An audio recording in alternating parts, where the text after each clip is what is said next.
സംസ്ഥാന തെരഞ്ഞെടുപ്പ് കമ്മീഷണറായി എൻ ശേഷാദ്രിനാഥനെ നിയമിച്ചതിൽ മുഖ്യമന്ത്രി വി ഡി സതീശനെതിരെ കോൺഗ്രസിൽ വലിയ പടയൊരുക്കം നടക്കുന്നതിന്റെ വാർത്തകൾ വരികയാണ്. കെപിസിസിയോട് പോലും ആലോചിക്കാതെ മുഖ്യമന്ത്രിയുടെ മാത്രം താൽപര്യപ്രകാരമാണ് ശേഷാദ്രിനാഥനെ നിയമിച്ചത് എന്ന ആരോപണം കൂടുതൽ കനക്കുകയാണ്. അല്ലെങ്കിൽ മന്ത്രിസഭാ യോഗത്തിൽ നടന്ന കാര്യങ്ങളുടെ വിശദാംശങ്ങൾ കൂടി പുറത്തു വരുമ്പോൾ ശേഷാദ്രിനാഥൻ വി ഡി സതീശന്റെ ആൾ എന്ന ആരോപണം ശരിവെക്കുന്ന തരത്തിലേക്കാണ് കാര്യങ്ങൾ എത്തുന്നത്.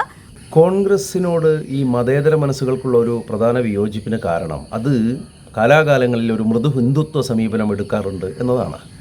ഈ സർക്കാർ വന്നിട്ട് തന്നെ ഇപ്പോൾ എത്ര നിലപാടുകളായി ആ രീതിയിൽ എടുക്കുന്നു. ഇപ്പോൾ അവസാനം മുഖ്യ തെരഞ്ഞെടുപ്പ് കമ്മീഷണറായി ഈ ശേഷാദ്രിനാഥനെ നിയമിച്ചിരിക്കുന്നു.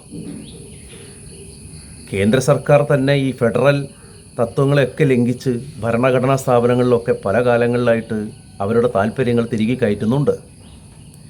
ഇപ്പോൾ പുതിയ സംസ്ഥാന സർക്കാർ കൂടി ഇതേ വഴി തുടർന്നാൽ എന്താണ് അവസ്ഥ?